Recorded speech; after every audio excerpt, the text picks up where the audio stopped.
खूनी कुआं। सीमा गर्मियों की छुट्टियों में अपनी नानी के गांव आई थी। सीमा नानी के घर पहुंचने के बाद अपनी नानी के पैर छूती है और उनसे आशीर्वाद लेती है। तभी उसकी नानी उससे कहती है, इतनी बड़ी हो गई मेरी सीमा, चल जल्दी से हाथ मुंह धो ले, मैं तेरे लिए खाना लगा देती हूँ। भूख लगी होगी ना? हाँ नानी, भूख तो लग रही है मुझे, आपके हाथ के बने हुए पीले दाल और चावल खाने की। कितना टाइम हो गया है मुझे आपके हाथ का बना हुआ दाल चावल खाए हुए। तू तो नौकरी में व्यस्त थी, तो तुझे कहाँ से टाइम मिलेगा अपनी नानी के लिए? और जब इतने टाइम बाद आई है तो ज्यादा टाइम के लिए रुक कर जाएगी तू। हाँ हाँ नानी, इस बार पूरे 2 महीने के लिए आई हूँ। सीमा की नानी अंदर जाकर उसके लिए खाना बनाने लगती है। सीमा कमरे में अकेली होती है, तभी उसे किसी औरत के रोने की आवाज सुनाई देती है। वो कभी खिड़की से बाहर झांकती है तो कभी दरवाजे से बाहर झांकती है। उसे समझ में नहीं आ रहा होता है कि आखिर रो कौन रहा है। तभी नानी खाना लेकर आ जाती है। वो अपनी नानी से कहती है, नानी, कोई औरत रो रही है क्या? मैं जब से यहाँ आई हूँ तब से मुझे यहाँ किसी औरत की रोने की आवाज आ रही है।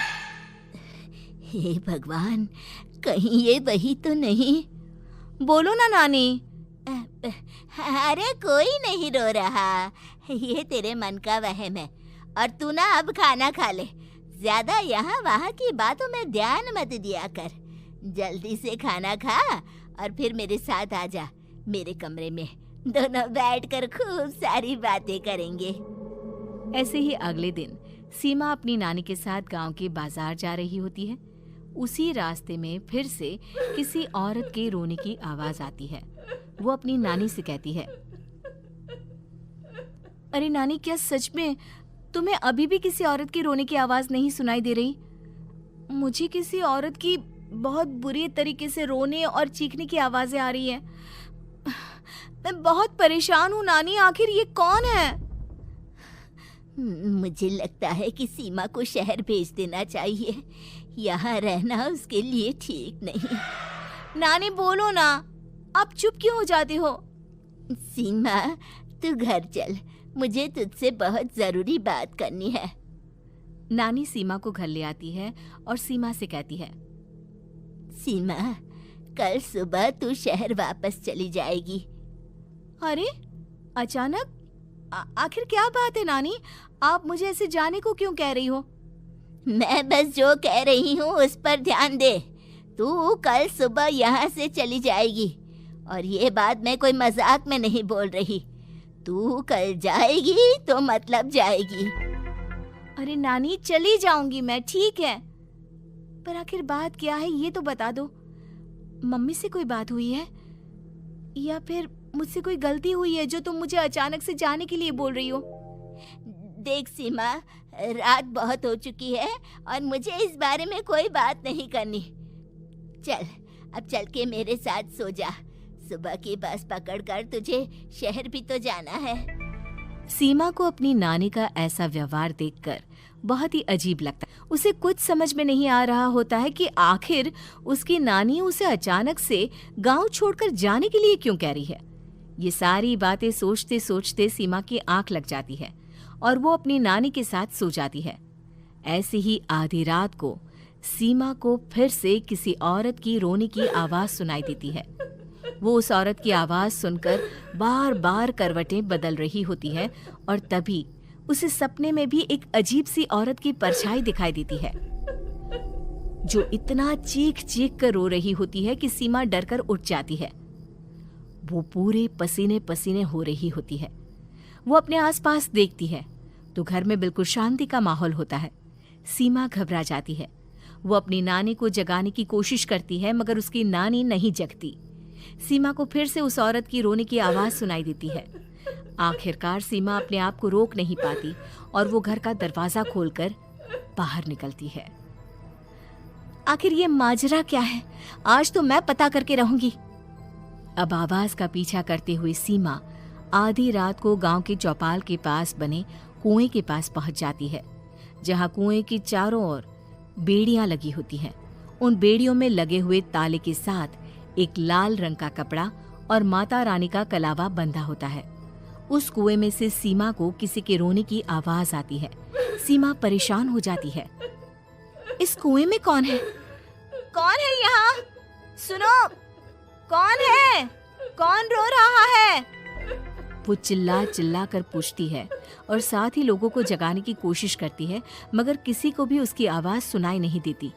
अब सीमा खुद उस कुएं के पास की बेड़ियों और तालों को खोलने की कोशिश करती है और किसी तरह कुछ देर की मशक्कत के बाद सीमा उसको खोल भी देती है। और जैसे ही वो कुआं खोलकर उसके अंदर झांकती है, सीमा उस कुएं में गिर जाती है। इतने में उसकी नानी की नींद भी खुल जाती है और सीमा को पास ना देखकर नानी परेशान हो जाती है। नानी घबराकर पूरे घर में उसे ढूंढने की कोशिश करती है, जिसके बाद उसकी नानी और सभी लोग उस खूनी कुएं के पास जाते हैं और सीमा की नानी कुएं के पास खड़ी होती है। सभी गांव वालों और सीमा की नानी को सीमा के चिल्लाने की आवाज आती है। बचाओ, कोई मुझे बचाओ। मेरी बच्ची, हम आ गए, हम तुझे बचा लेंगे। नानी, मुझे यहाँ बहुत डर लग रहा है। यहाँ इंसान की कटी हुई मुंडिया, हाथ, पैर और कंकाल है और खून भी है। नानी, मुझे डर लग रहा है। आप सब मेरी मदद कीजिए, नहीं तो ये खूनी कुआं मेरी बच्ची को भी खा जाएगा। अरे मुझे तो ये समझ में नहीं आ रहा कि आखिर इस खूनी कुएं को खोला किसने। सालों पहले इसको इतनी मुश्किलों के बाद तांत्रिक बाबा ने बंद किया था। अरे पूरा गांव खूनी कुएं के बारे में अच्छे से जानता है, तो कोई भी जानबूझकर तो ऐसा करेगा नहीं। मतलब किसी ने अनजाने में इसे खोल दिया है भैया। सीमा को इस बारे में मालूम नहीं था और जब से वो यहाँ आई थी तभी से उसे किसी औरत के रोने की आवाजें भी सुनाई दे रही थी। कहीं सीमा ने ही तो उसे नहीं खोला। अगर ऐसा है तो फिर सीमा का बचना बहुत मुश्किल है। वहीं कुएं के अंदर सीमा रोते हुए बैठी होती है कि उसे आवाज सुनाई देती है जो कुएं के बाहर खड़े गांव वालों में से किसी को सुनाई नहीं देता।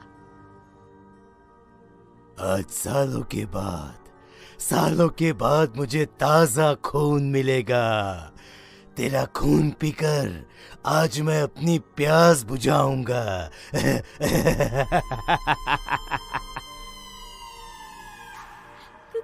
कौन है?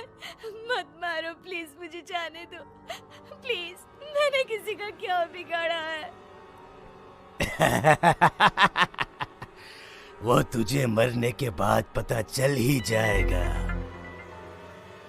जितने में गांव वाले और सीमा की नानी कुछ सोच पाते, उतने में उन्हें सीमा के चिल्लाने की आवाज आती है और अगले ही पल सब शांत हो जाता है। क्या हुआ? सीमा, मेरी बेटी। माफ करना बहन, लेकिन अब सीमा वापस नहीं आएगी। हमें एक बार फिर से कुएं को बंद करना होगा। गांव वाले तभी तांत्रिक को बुलाकर लाते हैं। एक बार फिर अपनी शक्ति से तांत्रिक बाबा उस कुएं को हमेशा हमेशा के लिए बंद कर देते हैं और वहां एक बोर्ड लगा दिया जाता है कि यहाँ आना मना है।